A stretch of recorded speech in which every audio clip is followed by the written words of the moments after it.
유피테르 신상이 세워질 것 같으니까 선지자를 사칭한 자가 감람산에 나타나서 터무니없는 거짓말을 했습니다. 멸망케 하는 가증한 것이 서지 못할 곳에 선 것을 보거든 유대에 있는 자들은 산으로 도망할지어다. 지붕 위에 있는 자는 집 안에 있는 물건을 가지러 내려가지 말며 밭에 있는 자는 겉옷을 가지려 돌이키지 말라. 그날에는 아이벤 자들과 젖먹이는 자들에게 화가 있으리로다. 너희의 도망하는 일이 겨울이나 안식일이 되지 않기를 기도하라. 이때 큰 환란이 있겠음이니라. 창세로부터 지금까지 이와 같은 환란이 없었고 이후에도 없으리라. 이렇게 말하면서 칼리굴라 신상이 세워지는 날 세상 종말이 된다면서 사람들을 불안에 떨게 했습니다. 아그리빠는 자신의 존재감을 과시할 수 있는 기회라고 생각하고 페트로니우스를 찾아가서 황제를 설득하고 신상 건립을 없었던 일로 할 수 있다고 말했습니다. 칼리굴라와 아그리빠가 친밀한 관계임을 알고 있었던 페트로니우스가 다녀오라고 했습니다. 10월 10일 로마에 도착한 아그리빠는 클라우디우스에게 함께 가자고 했습니다. 마음이 내키지 않았지만 아그리빠 성화에 따라갔습니다. 칼리굴라가 두 사람을 반갑게 맞아주면서 먼저 말했습니다. 티베리우스 시절 당신이 겪은 고충을 나는 결코 잊을 수 없습니다. 당신에게 보답하겠습니다. 소원이 있으면 말하세요. 이 말을 듣는 순간 아그리빠 눈에서 광채가 났습니다. 클라우디우스가 아그리빠를 주목했습니다. 아그리빠가 머뭇거리면서 칼리굴라 의중을 헤아려 보는 것 같았습니다. 유대 왕을 시켜주겠다고 약속을 했으면서도 예루살렘에 총독을 보내고 자기를 유대 북부 지역으로 가라고 한 사람입니다. 그렇게 말한 사람이 갑자기 소원을 들어주겠다고 말을 바꾸었습니다. 만에 하나 명실상부 유대 왕이 되게 한 다음 책임지고 예루살렘 성전에 신상을 세우라고 한다면 이것은 화근을 자초하는 꼴이 됩니다. 아그리빠가 창백한 얼굴로 말했습니다. 더는 바랄 것이 없습니다. 이렇게 말한 다음 신상 건립 취소 말은 하지도 못했습니다. 칼리굴라는 미리 준비한 문서를 내밀면서 다시 말했습니다. 더 바랄 것이 없다니까 다행입니다. 이것을 페트로니우스에게 전해주세요. 표지에는 극비 소인이 찍혀 있었습니다. 하루가 급합니다. 전령을 보낼 수도 있는데 때마침 오셨기에 부탁드리는 겁니다. 아그리빠는 황궁을 나서면서 실성한 사람처럼 웃었습니다.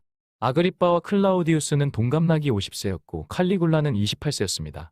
얕잡아 본 게 불찰이었고 칼리굴라는 소견머리 없는 철부지가 아니었습니다. 예루살렘에 돌아가서 아그리빠가 밀봉한 문서를 페트로니우스에게 전해주었습니다. 문서를 확인한 페트로니우스는 아그리빠에게 문서를 집어던지고 한참이나 노려보다가 시리아로 돌아갔습니다. 아무래도 그대는 내 명령보다 유대인들 선물을 더 좋아하는 것 같습니다. 총독 임무에 충실하기보다는 유대인들 호의를 선택했다면 나에 대한 도전이요. 나는 명령에 불복종하면 어떤 결과를 초래하는지 명확하게 둘 필요가 있어. 당신 스스로 인생의 결말을 짓기 바랍니다. 잘 가시오.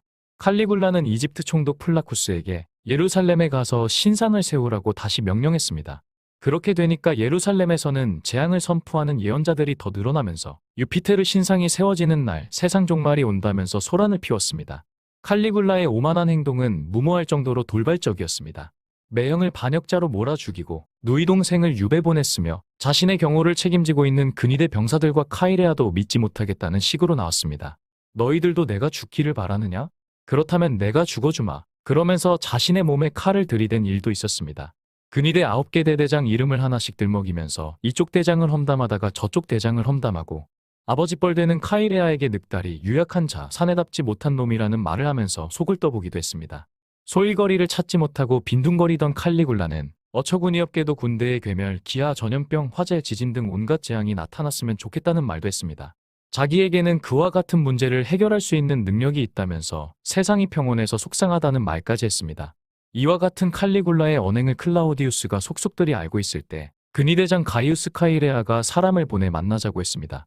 친분이 있었던 사이라서 약속 장소로 달려갔습니다. 그런데 시리아 총독 페트로니우스가 그곳에 와 있었습니다. 페트로니우스가 갑자기 나타난 것도 수상하거니와 근위대장 카이레아의 긴장된 표정을 보는 순간 불길한 생각이 들면서 가슴이 두근거리기 시작했습니다. 페트로니우스가 극비 소인이 찍힌 문서 이야기를 하면서 자살하라고 지시한 칼리굴라를 자기는 용서할 수 없다는 말도 했습니다. 근위대장 카이레나도 이대로 가다가는 어떤 불행한 사태가 발생할지 모른다면서 특단의 조처를 취해야 한다는 말도 했습니다. 세 사람은 칼리굴라의 실정이 돌이킬 수 없는 지경에 왔다는 데 인식을 같이 했습니다. 게르마니쿠스를 사모하는 마음에서 칼리굴라에게 쏟은 애정이 어린 심성을 그르치게 했다면서 회한의 눈물도 흘렸습니다. 나는 변방을 돌아다니면서 사령관들 동요가 없도록 하겠네. 여기 일은 자네들이 알아서 하게. 페트로니우스가 한 말입니다. 집으로 돌아오면서 클라우디우스는 겁먹은 눈으로 어둠 속을 주시했습니다. 반역을 꿈에도 생각해 본 적이 없었기 때문에 옥조이는 공포가 엄습해왔습니다. 서기 41년 1월 24일 팔라티노 언덕의 경기장에서는 신격 아우구스투스 황제에게 바치는 축제가 열리고 있었습니다. 축제가 끝나면 검투사노의 상인들과 연극 공연에 동원되었던 배우들에게 돈을 지불해야 하는데 황실 재정은 이미 바닥이 났습니다. 사채를 빌려주겠다는 사람도 없었습니다.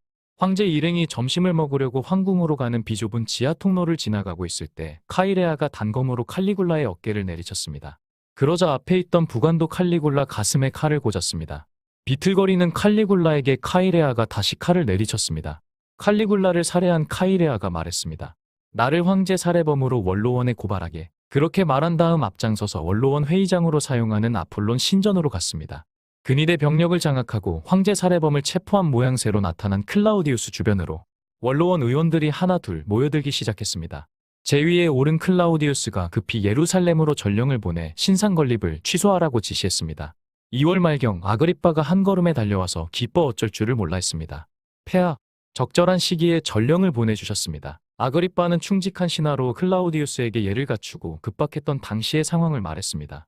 서기 41년 2월 10일 신상 건립을 취소한다는 연락을 받았으며 신상을 세우려고 예루살렘에 왔던 이집트 총독 플라쿠스는 뒤도 돌아보지 않고 갔다면서 아그리빠가 호탕하게 웃었습니다.